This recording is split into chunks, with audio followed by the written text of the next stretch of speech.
রাধে রাধে বন্ধুরা, আজকে আমি এই ভিডিওতে এমনই এক বিষয়ে আলোচনা করব যা জানলে আপনারা চমকে উঠবেন। মৃত্যুর 6 মাস আগে শরীরে কি সংকেত দেয়, গরুর পুরাণে সেই রোমাঞ্চকর কাহিনী আজ আমি এই ভিডিওতে বর্ণনা করব। তাই সবাইকে একটা কথা বলবো, যারা আমার চ্যানেলে নতুন তারা অবশ্যই চ্যানেলটি সাবস্ক্রাইব করবেন এবং ভিডিওটি ভালো লাগলে অবশ্যই লাইক কমেন্ট শেয়ার করতে কিন্তু ভুলবেন না। তো চলুন আর দেরি না করে আমরা আজকের এই বিষয়ে ভিডিওটি আমরা এগিয়ে নিয়ে চলি। বন্ধুরা, জন্ম যেমন সত্য, মৃত্যু ঠিকই তেমনই এক অনিবার্য বাস্তবতা। কিন্তু আমরা কি জানি মৃত্যু হঠাৎ করে আসে না। প্রকৃতি আমাদের আগে থেকেই সংকেত দিতে শুরু করে। ঠিক যেমনই সূর্যাস্তের আগে আকাশ লাল হয়ে যায়, তেমনি প্রাণবায়ু শরীর ত্যাগ করার আগে শুরু হয় এক রহস্যময় প্রস্তুতি। সনাতন ধর্মের মহত্তম গ্রন্থ গরুর পুরাণে ভগবান বিষ্ণু তার বাহন গরুদেবকে শুনিয়েছিলেন সেই গোপন কথা। আধ্যাত্মিক দর্শন বলছে মৃত্যুর প্রায় 6 মাস আগে থেকেই আমাদের সূক্ষ্ম শরীর এবং স্থূল শরীরের মধ্যে বিচ্ছেদ প্রতিক্রিয়া শুরু হয়ে যায়। আজকের এই দীর্ঘ এবং জীবন পরিবর্তনকারী আলোচনায় আমরা জানব মৃত্যুর 6 মাস আগে থেকেই শরীর ও মনের মধ্যে কি কি পরিবর্তন আসে, কিভাবে আমাদের পঞ্চভূত একে একে স্তব্ধ হতে শুরু করে, নাভিচক্রের ভূমিকা কি এবং অন্তিম মুহূর্তে পরিবারের মানুষের কি দায়িত্ব পালন করা উচিত। ভিডিওটি শেষ পর্যন্ত দেখুন, কারণ এই জ্ঞান আপনাকে মৃত্যু ভয় থেকে মুক্ত করে জীবনের আসল অর্থ বুঝতে সাহায্য করবে।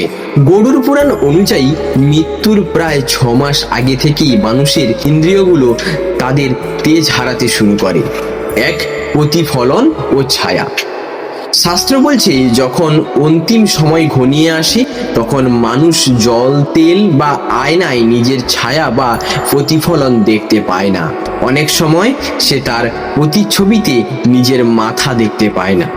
এটি কোনো অলৌকিক ঘটনা কিন্তু নয়, বরং আমাদের অরা বা জ্যোতিষ বলয় যখন শরীর ছাড়তে শুরু করে তখন আলোর প্রতিফলন ক্ষমতা কমে যায়। 2 নম্বরে হচ্ছে আকাশের রং। গরুর দেবকে বিষ্ণু বলেছিলেন, হে গরুর, অন্তিম সময়ে জীবনের দৃষ্টি বদলে যায়।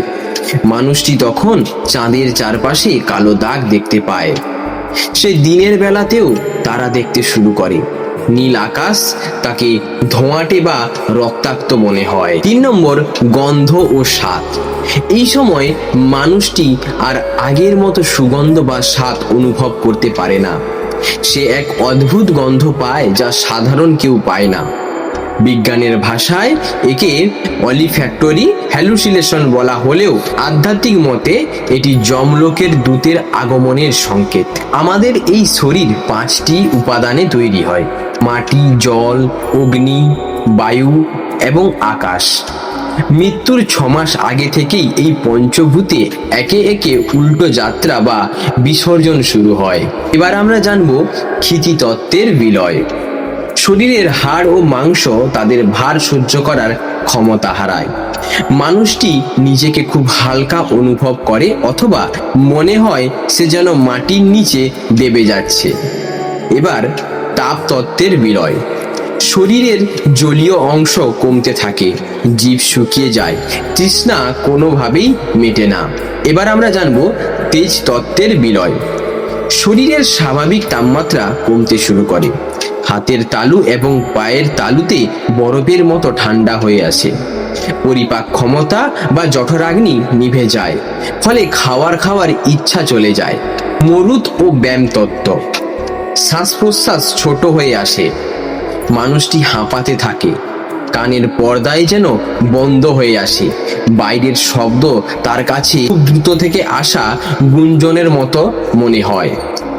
যোগশাস্ত্রে বলা হয়েছে আমাদের জীবনের উৎস আমাদের নাভি।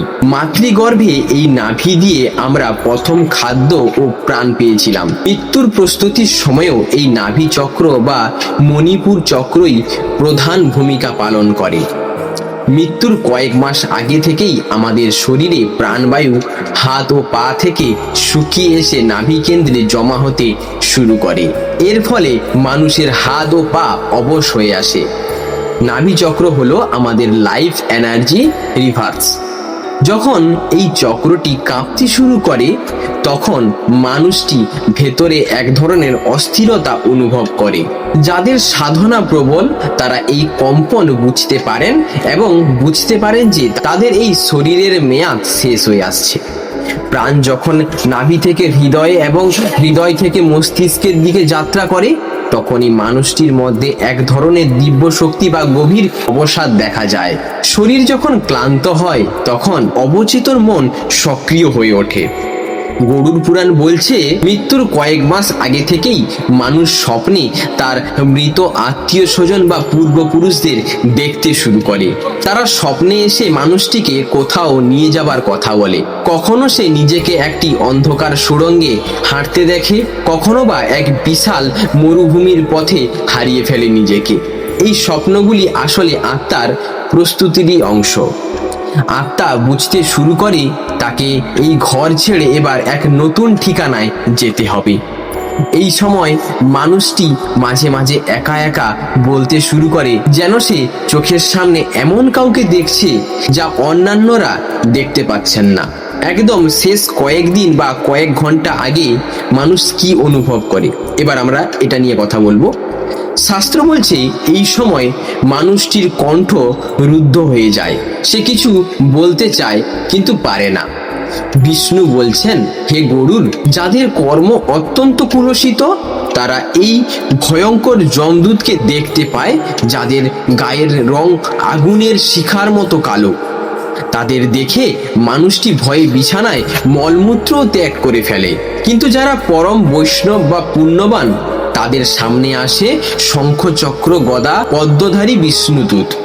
তাদের মুখমণ্ডল থেকে এক অপূর্ব স্বর্গীয় সুগন্ধ বের হয়। সেই পুণ্যবান আত্মা তখন সানন্দে শরীর ত্যাগ করে। মৃত্যুর ঠিক আগে প্রতিটি মানুষ তার সারা জীবনের স্মৃতি একটি চলচ্চিত্রের মতো চোখের সামনে দেখতে পায়। একে বলা হয় জীবন সমীক্ষা। অনেক সময় আমরা প্রিয়জনের মৃত্যু দেখে হাহাকার করি, কিন্তু গরুড় পুরাণ এবং আধ্যাত্মিক দর্শন বলছে কান্নাকাটি বা বিলাপ সেই আত্মার যাত্রাকে আরো কঠিন করে তোলে। তাই কান্নাকাটি করা মোটেও উচিত নয়। এবার আমরা জানবো পরিবারের কোনো সদস্য যদি মারা যান তাহলে কি করা উচিত। 1. গঙ্গা জল ও তুলসী। মৃত্যুর শেষ মুহূর্তে মুখে গঙ্গা জল ও তুলসী পাতা দেওয়া উচিত। গঙ্গা জল আত্মার পবিত্রতা রক্ষা করে। 2 নম্বরে হচ্ছে গীতা ও মন্ত্রপাঠ। ঘরের পরিবেশ শান্ত রাখুন। শ্রীমদ্ ভগবদ গীতার 8ম অধ্যায় বা ওম নমো ভগবতে বাসুদেবায় মন্ত্রটি জপ করুন। এই শব্দ তরঙ্গ আত্মার শান্তি বজায় রাখে। 3 নম্বরে হচ্ছে দান ধ্যান। যদি সম্ভব হয় সেই ব্যক্তির হাত দিয়ে অন্ন, বস্ত্র বা তিল দান করান। এটি তার পরলোকের পথকে সহজ করে। 4 নম্বর হচ্ছে ক্ষমা প্রার্থনা। তাকে আশ্বাস করুন যে তার কোনো কাজ অসমাপ্ত নেই। তাকে মুক্ত হতে সাহায্য করুন। মনে রাখবেন, আসক্তিই আত্মার সবচেয়ে বড় বন্ধন। বন্ধুরা, মৃত্যু কোনো শেষ নয়, এটি কেবল একটি জীর্ণ বস্ত্র ত্যাগ করার মতো ঘটনা। গরুড় পুরাণে এই লক্ষণগুলো আমাদের ভয় দেখানোর জন্য নয়, বরং সতর্ক করার জন্য। আমরা যাতে আমাদের জীবনের প্রতিটি মুহূর্ত সচেতনভাবে কাটাতে পারি, পর উপকার করতে পারি এবং ঈশ্বরের নাম জপ করতে পারি। মৃত্যুর পদধ্বনি যখন 6 মাস আগে থেকেই বাজতে শুরু করে তখন যেন আমাদের মনে কোনো খেদ না থাকে। আমরা যেন সানন্দে বলতে পারি, হে প্রভু, তোমার দেওয়া এই যাত্রা আমি সুন্দরভাবে পূর্ণ করেছি। এই দীর্ঘ আলোচনাটা কি আপনার জীবনের দৃষ্টিভঙ্গি বদলে দিল? মৃত্যুর এই রহস্যময় লক্ষণগুলো সম্পর্কে আপনার মতামত কি কমেন্ট বক্সে আমাদের তা অবশ্যই জানাবেন। ভিডিওটি ভালো লাগলে লাইক দিন এবং আপনার সেই সব প্রিয়জনদের সাথে শেয়ার করুন যাদের আপনি ভালোবাসেন, এবং সাবস্ক্রাইব করে আমাদের এই আধ্যাত্মিক পরিবারের এক্ষুনি সদস্য হয়ে যান। ততক্ষণ পর্যন্ত সবাই ভালো থাকুন, সুস্থ থাকুন। ভগবান শ্রীকৃষ্ণ ও রাধারানীর নাম জপ করুন। কৃষ্ণ নামে মগ্ন থাকুন, রাধা নামে মগ্ন থাকুন। জয় শ্রীকৃষ্ণ। রাধে রাধে। হরে কৃষ্ণ। হরি বল। রাধে রাধে।